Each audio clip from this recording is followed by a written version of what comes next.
नमस्कार मित्रांनो, मी राजेश श्रीखंडे आणि संजय भाऊ टेंबेकर यांनी सावने शहरातील वार्ड क्रमांक 17 लोकांना कायमस्वरूपी घराची पट्टी मिळावे आणि शेतकऱ्यांना कापसाला 10,000 रुपये भाव मिळावा यासाठी आम्हाला उपोषण चालू केलं आणि ते मला वाटते 23/1 चालू केलं.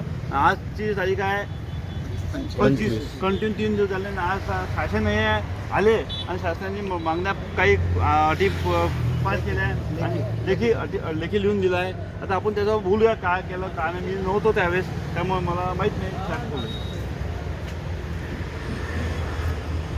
नमस्कार, मी संजय टेंबेकर, सावनेर रहिवासी.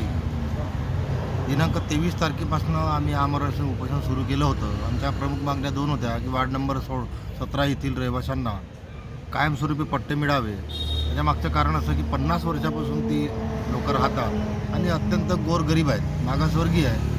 अशा लोकांना जर आपण पट्टे देऊ शकत नाही किंवा अशा लोकांसाठी आपण जर लढाई लढू शकत नाही तर मग आपलं राजकारण करण्यात काही उपयोग नाही. या उद्देशाची प्रेरित होऊनच मी या उपोषणाला सुरुवात केली.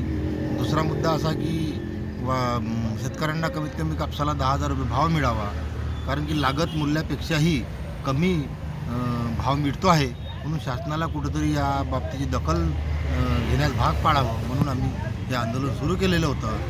आणि आज आम्हाला SDO, DFO, जेवण क्षेत्राचे मुख्य अधिकारी, तहसीलदार, सन्माननीय पोलीस निरीक्षक, CO या सर्वांनी मिळून आम्हाला एक लेखीपत्र दिलं आणि त्या लेखीपत्राच्या अनुषंगाने आम्हाला असं आश्वस्त केलं की 28 तारखेपर्यंत आम्ही ही प्रक्रिया पूर्ण करू आणि ते लेखी आश्वासन मिळाल्यामुळे आम्ही हे आंदोलन समाप्त केलं.